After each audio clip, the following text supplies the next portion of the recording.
বাংলাদেশ ইসলামী ছাত্র শিবির দুর্নীতিবাদ শাখা কর্তৃক আয়োজিত আজকের এই এসএসসি দাখিল কৃতি শিক্ষার্থী অনুষ্ঠানে উপস্থিত আছেন আমন্ত্রিত অতিথিবৃন্দ এবং উপস্থিত আছেন আজকের এই অনুষ্ঠানের প্রধান আকর্ষণ কৃতি শিক্ষার্থী ভাই বোন। আসসালামু আলাইকুম ওয়া রাহমাতুল্লাহ। শুকরিয়া আদায় করি সেই মহান রব্বুল আলামিনের যার অশেষ মেহেরবানিতে দীর্ঘদিনের ফেসিবাদ খুনের অধ্যায়ের পরেও আমাদের অসংখ্য ভাইদের শাহাদাতের নজরের মধ্য দিয়ে 24শে জুলাই বিপ্লবের পর সুন্দর বাংলাদেশে সুন্দর সময় উপস্থিত করেছে। আলহামদুলিল্লাহ, দ্রুত সালাম পেশ করছি মানবতার মুক্তির দিশারি হযরত মুহাম্মদ সাল্লাল্লাহু আলাইহি সাল্লামের প্রতি। জুলাই বিপ্লব থেকে শুরু করে পৃথিবীর ইতিহাসে যত আন্দোলন সংগ্রামে অংশ নিয়েছেন এবং শাহাদাতের মর্যাদা কামনা করছি। জুলাই বিপ্লব সহ বিভিন্ন প্রান্তে জুলুম নির্যাতনের শিকার হয়ে বিভিন্ন প্রান্তে যে সকল ভাই বোনেরা অসহায় অসুস্থ বঙ্গত্ব বরণ করে আছেন সে সকল ভাই বোনদের প্রতি দ্রুত সুস্থতা কামনা করছি।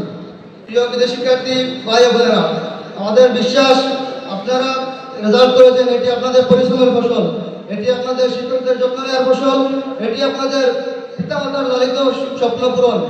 ইসলামী ছাত্র শিবির আপনাদেরকে নিয়ে এমন স্বপ্ন দেখে এবং ভালো রেজাল্ট করবে এবং এদেশের স্বপ্ন পূরণের মাধ্যমে সুখী সমৃদ্ধ বাংলাদেশ গড়ার স্বপ্ন দেখে। প্রিয় বিদেশি শিক্ষার্থী ভাই বোনেরা, আপনাদের রেজাল্ট করেছেন, এই রেজাল্ট একমাত্র রেজাল্ট নয়, এই রেজাল্ট শ্রেষ্ঠ অর্জন নয়, আপনাদেরকে আরো অনেক পথ পাড়ি দিতে হবে।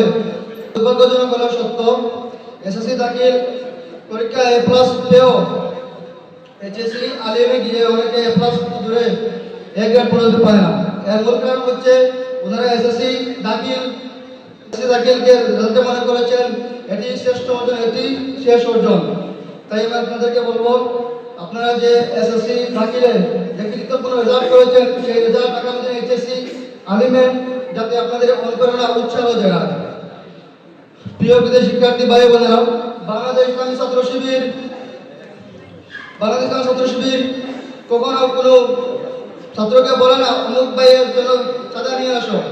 বাংলাদেশ ইসলামী ছাত্র শিবির কখনো বলে না অমুক ভাইয়ের স্লোগান দো, আমার ভাইয়ের চরিত্র ফুলের মতো পবিত্র। বাংলাদেশ ইসলামী ছাত্র শিবির কখনো কোনো শিক্ষার্থীকে শেখায় না পাওয়ার প্র্যাকটিসের জন্য অমুক ভাইয়ের জন্য অমুক ভাইকে হত্যা করো। বাংলাদেশ ইসলামী ছাত্র শিবির শেখায় নৈতিকতা এবং আদর্শ সময় দেশ ও জাতি গঠন করা। বাংলাদেশ ইসলামী ছাত্র শিবির শেখায় একটি আদর্শ রাষ্ট্র গঠনে আপনাদের কিভাবে ভূমিকা পালন করবেন। বাংলাদেশ ইসলামী ছাত্র শিবির শেখায় আপনার সমাজের প্রতি যে দায়বদ্ধতা, আপনার আল্লাহ সুবহানাহু প্রতি যে দায়বদ্ধতা কিভাবে পূরণ করবেন, এই স্বপ্ন পূরণে বাংলাদেশ আপনাদের পাশে থাকতে চায়। এরপরে আমার বক্তব্য শেষ করি। আসসালামু আলাইকুম।